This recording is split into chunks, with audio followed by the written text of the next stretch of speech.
ఆకాష్ గురించి ధర్మేంద్ర తన నోటికొచ్చినట్టు మాట్లాడేసరికి కోపం వచ్చిన ఆకాష్ లాగిపెట్టి చెంప మీద ఒకటి గట్టిగా కొట్టాడు.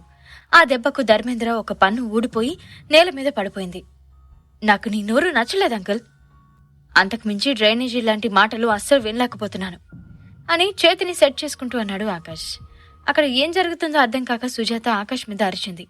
కానీ ఇంతలో ఆకాష్ ధర్మేంద్ర మరో చెంప మీద కూడా గట్టిగా వాయించేసరికి మరో పన్ను కూడా నేల మీద పడింది. ఆ వెంటనే దబ్బుమని నేల మీద పడిపోయాడు ధర్మేంద్ర. అతని పొట్ట నేలకు తగిలిన శబ్దం ఆకాష్కి స్పష్టంగా వినిపించింది. ఆ వెంటనే ధర్మేంద్ర లేచి నిలబడ్డాడు. కాని అతను చెవుల్లో గుయ్యమనే శబ్దం తప్ప ఇంకేమీ వినిపించడం లేదు. రేయ్, నీ అంత చూస్తాన్రా నేను, నా సంగతి నీకు తెలీదు అని తన నోట్లోంచి కారుతున్న రక్తాన్ని చేత్తో పట్టుకుని అన్నాడు ధర్మేంద్ర. ధర్మేంద్ర బాధపడ్డ నచ్చని సుజాత కూడా ఆకాష్ మీద ఎక్కడలేని కోపం వచ్చింది. హే ఆకాష్, ఏం చేస్తున్నావు అని సుజాత ఆకాష్ మీదకి కొట్టడానికి రాబోయింది. ఆడవాళ్ళని కొట్టడం ఆకాష్కి ఏమాత్రం నచ్చదు. కానీ ఇలాంటి లేడీస్ ఎదురైతే వాయించకుండా ఉండలేడు. అయినా కూడా తనని తాను కంట్రోల్ చేసుకున్నాడు. నేను మామూలుగా ఎవరి జోలికి రాను, కానీ నా ఇగ్గో జోలికి వస్తే మాత్రం ఎవ్వరిని వదిలిపెట్టను. వాడివి 2 పళ్ళే రాలాయి.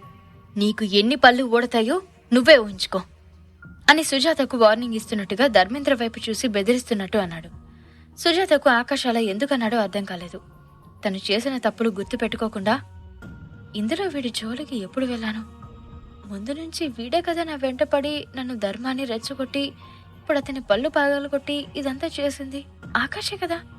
మళ్ళీ నా జోలికి రావద్దు అంటాడేంటి అని ఆకాష్ ఎందుకలా చేశాడో అర్థం కాక బుర్ర గోక్కుంది. సరిగ్గా అప్పుడే అక్కడికి లిఫ్ట్లోంచి పైకి వెళ్తున్న జయకృష్ణ గ్లాస్ డోర్లోంచి చూసి ఆకాష్ని చూసి వాళ్ళున్న ఫ్లోర్ దగ్గర ఆగిపోయాడు. జయకృష్ణని చూడగానే ధర్మేంద్రకు ప్రాణం మీద ఆశొచ్చింది. కింద పడ్డవాడు కాస్త టక్కున పైకి లేచాడు. బ్లడ్ కారుతున్న తన నోటిని చేత్తో అడ్డం పెట్టుకుని, రా జయకృష్ణ, కరెక్ట్ టైంకొచ్చావు. వీడు నా మీద చేయి చేసుకున్నాడు. నీ ప్రతాపం వాడికి చూపించు జై. వాడిని ఇక్కడే నరికి పోగులు పెట్టు అని జయకృష్ణ భుజం మీద చేయి వేసి అన్నాడు ధర్మేంద్ర. జయకృష్ణని చూడగానే సుజాత ముఖం కూడా వెలిగిపోయింది. ఆకాష్ పొగరుని వంచడానికి సరైన మగాడు వచ్చాడని మనసులోని ఎగిరిపడింది సుజాత. ధర్మేంద్ర జయకృష్ణలకి చాలా రోజులుగా మంచి సంబంధాలున్నాయి. అప్పటిదాకా వాళ్ళు మంచి ఫ్రెండ్స్. అయితే వీళ్లకు తెలియని విషయం ఏంటంటే జయకృష్ణ ఆకాష్ల మధ్య బంధం అందరికంటే చాలా బలమైంది. ఒకప్పుడు ఆకాష్ అంటే పడని జయకృష్ణ ఆ తర్వాత సొంత బ్రదర్ కంటే ఎక్కువగా అయిపోయాడు. ఈ విషయాలేవీ తెలియని ధర్మేంద్ర సుజాతలు ఇప్పుడు జయకృష్ణ చేతిలో ఆకాష్ పచ్చడి కింద నలిగిపోతాడని పిచ్చి భ్రమలో ఉన్నారు. ఆకాష్ ముఖం పచ్చడి అయితే చూడాలని ఇద్దరూ ఎంతో ఆశగా ఎదురుచూస్తున్నారు. ధర్మేంద్ర ఎంత అడిగినా జయకృష్ణ నుంచి సమాధానం రాలేదు. అతని మీద చేయి వేసి, నా జయకృష్ణ ఎప్పుడూ నా వైపే ఉంటాడు. ఇలాంటి ఫ్రెండ్ ఉండడం జన్మజన్మల అదృష్టం అని బీరాలు పోతూ ఆకాష్ పనయిందని సంబరపడ్డాడు. సరిగ్గా అప్పుడే చైతి అనే మాట రాగానే ధర్మేంద్ర షాక్ అయ్యాడు. జయకృష్ణ అన్నది తనని కాదలే అన్నట్లుగా మళ్ళీ అతని మీద భుజం మీద చెయ్యేసి, వాణ్ణి కొట్టు జై అని ఆకాష్ వైపు వేలు చూపిస్తూ అన్నాడు ఆకాష్. అప్పటికే ఓపిక నశించిన జయకృష్ణ ఆకాష్ వైపు వేలు చూపించిన ధర్మేంద్ర చేతిని పట్టుకుని వెనక్కి విరిచాడు. నా మీద చెయ్యి వేసింది కాక మా బాస్ వంక వేలెత్తి చూపిస్తున్నావా? నీకెంత ధైర్యం రా అని మళ్ళీ చెంప మీద ఒకటి పీకాడు జయకృష్ణ. ఒరేయ్, ఇలా తగులుకున్నారేంట్రా స్వామి, ఒకడు పెతే ఒకడు నన్ను ఫుట్బాల్ ఆడేసుకుంటున్నారు అని బిక్కుమొహం వేశాడు ధర్మేంద్ర. మా బాస్ నిన్ను ఇంతలా కొట్టాడంటే నువ్వేదో తిక్కు పని చేసుంటావు అని కింద పడేసి డొక్కలో తన్నాడు. జయకృష్ణ ధర్మేంద్రని కింద పడేసి తన్నుతుండగానే అక్కడికి శంకర్ అండ్ పీటర్ ఇద్దరు వచ్చారు. ఈ ముగ్గురు కూడా విజయవాడని ఒంటి చేత్తో శాసించే గ్యాంగ్ లీడర్స్ అని సుజాతకు బాగా తెలుసు. వాళ్ళు కూడా వచ్చి ఆకాష్కి సెల్యూట్ చేసి, సారీ బాస్, కాస్త లేట్ అయింది అని విష్ చేశారు. వెంటనే జయకృష్ణ తంతున్న ధర్మేంద్ర దగ్గరికి వెళ్లి వాళ్ళు కూడా చెరో వైపు నుంచి ధర్మేంద్రని తన్నడం మొదలుపెట్టారు. ఆకాష్ను వీళ్ళంతా బాస్ అని అంటున్నారేంటి అనేది అర్థం కాక సుజాత అలాగే చూస్తుండిపోయింది. వాళ్ళందరూ కలిసి ధర్మేంద్రను కొడుతున్నారన్న ధ్యాస కూడా ఆమెకు లేదు. తన ధ్యాసంతా ఆకాష్కి ఇంత పెద్ద బ్యాక్గ్రౌండ్ ఎలా వచ్చిందన్న దాని మీదే ఉంది. ధర్మేంద్ర తన్నులు తింటూనే సుజాత వైపు చూశాడు. హుసై, అర్ధరాత్రి చద్దన్నం ఎత్తుకుపోయే ముఖంధాన, ఏంటి అలా చూస్తున్నావు? నన్ను ఇక్కడ చావు కొడుతున్నారు. ఆపాలన్న ఇంగిత జ్ఞానం కూడా లేదా? నా మీద ప్రేమ లేకుంటే లేకపోయింది, కనీసం డబ్బులు తీసుకున్నందుకైనా జాలి చూపించాలి కదే అని అరిచాడు ధర్మేంద్ర. అతను అలా అరుస్తుండగానే మరొక దెబ్బ పడింది. ధర్మేంద్రను తీసుకొచ్చి ఆకాష్ కాళ్ళ ముందు పడేసి క్షమాపణ అడగమని వార్నింగ్ ఇచ్చారు. ధర్మేంద్ర ఆకాష్ కాళ్ల మీద పడి సారీ సార్ తప్పైంది అని పైకి లేచి నిలబడ్డాడు. ఇంతకీ ఏంటి సార్ వీడితో గొడవ? ఎందుకు ఇలా వీడిని కొట్టారు? ఏంటి ప్రాబ్లం అని అడిగాడు జయకృష్ణ.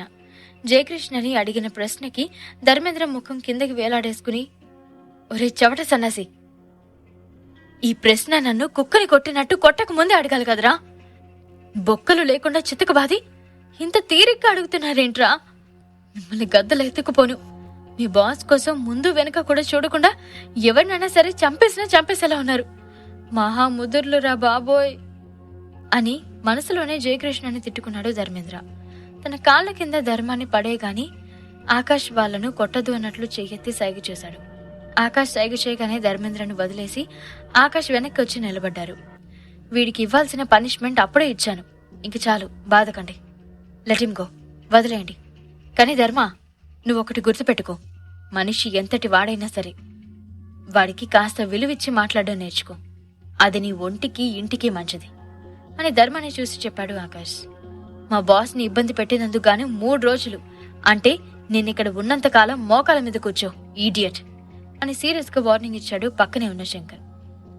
అలాగే శంకరన్నా అని ఆన్సర్ చేసి అక్కడికక్కడే నీల్ డౌన్ చేశాడు ధర్మేంద్ర.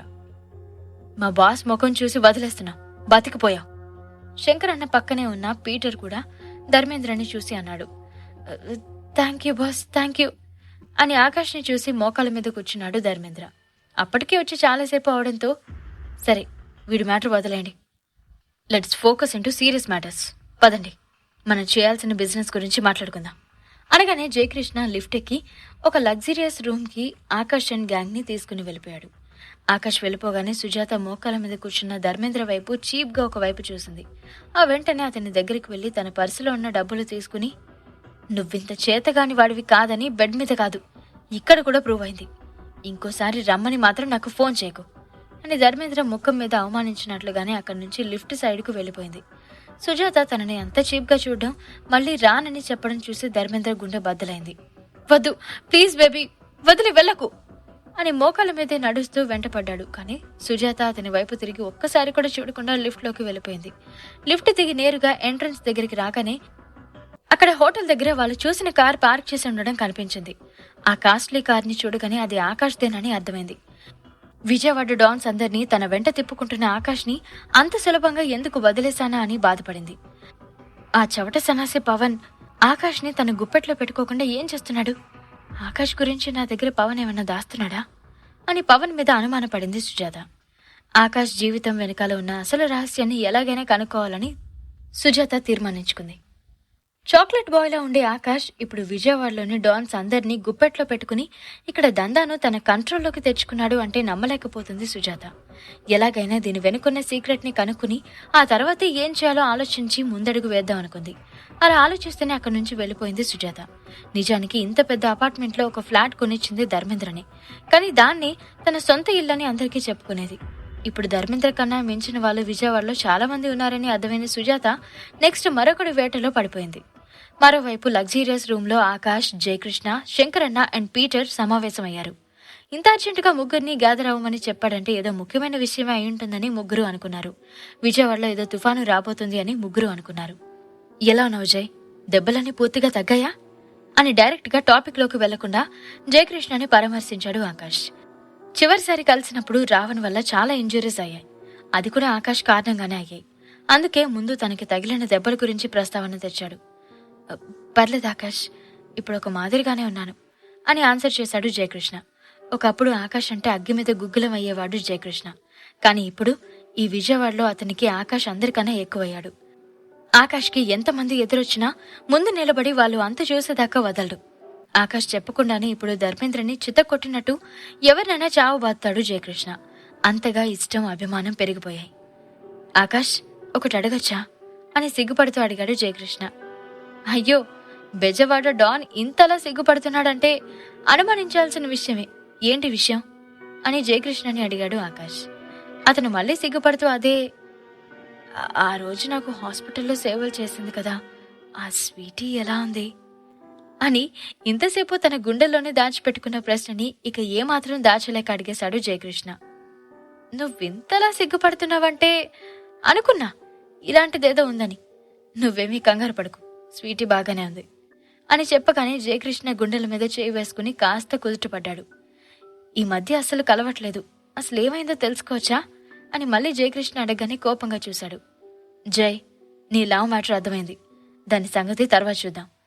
ముందు మనం ఇక్కడికి రావడానికి కావలసిన అసలు మ్యాటర్ గురించి మాట్లాడుకుందాం అని చెప్పి పక్కనే ఉన్న శంకరన్న పీటర్ల వంక చూశాడు. పీటర్ ఫ్యామిలీ కూడా విజయవాడలో పేరున్న కుటుంబమే. సిటీలో జరిగే ఇల్లీగల్ బిజినెస్లో మేజర్ వాటా పీటర్దే. గొడవలు కూడా అదే స్థాయిలో ఉంటాయి. అందుకే పీటర్ని కూడా ప్రత్యేకంగా పిలిపించాడు ఆకాష్. శంకరన్న, మీ ఇద్దరికీ ఇదివరకే పరిచయం ఉందా అని అడిగాడు ఆకాష్.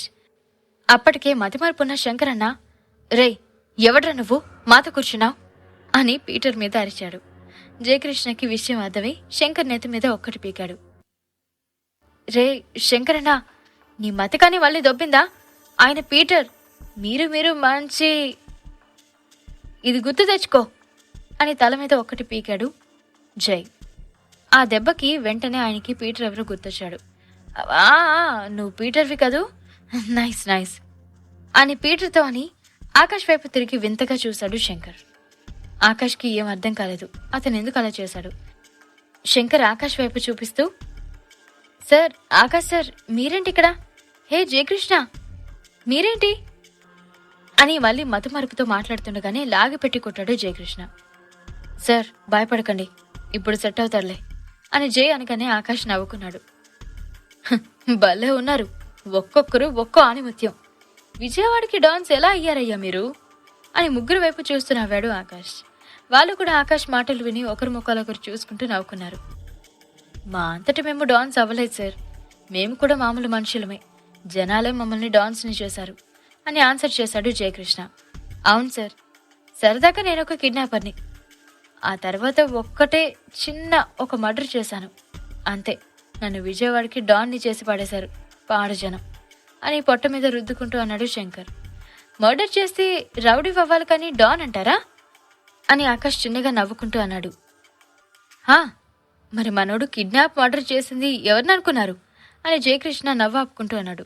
ఎవరినంటుట్టుగా చూశాడు ఆకాష్. ఎమ్మెల్యేని అని అనగానే ఆకాష్ షాక్ అయ్యాడు. ఏంటి, ఒక 10 నిమిషాలు కూడా కుదురుగా ఉండని శంకరన్న ఎమ్మెల్యేని మర్డర్ చేశాడా అని శంకరన్న వైపే ఆశ్చర్యపోతూ చూశాడు. దానికి శంకర్ పిచ్చిగా నవ్వుతూ, దానికో పెద్ద కథ ఉందండి అని చెప్పడం మొదలుపెట్టాడు. ఆకాష్ కూడా శంకర్ ఏం చెప్తాడోనని ఆసక్తిగా చూస్తూ ఉన్నాడు. ఈ ప్రశ్నలకు సమాధానాలు తెలుసుకోవాలంటే నెక్స్ట్ ఎపిసోడ్ వినాల్సిందే. క్రింద ఇచ్చిన లింక్ ని క్లిక్ చేసి పాకెట్ ఎఫ్ఎం యాప్ ని ఇన్స్టాల్ చేసుకోండి. Stay tune to pocket FM.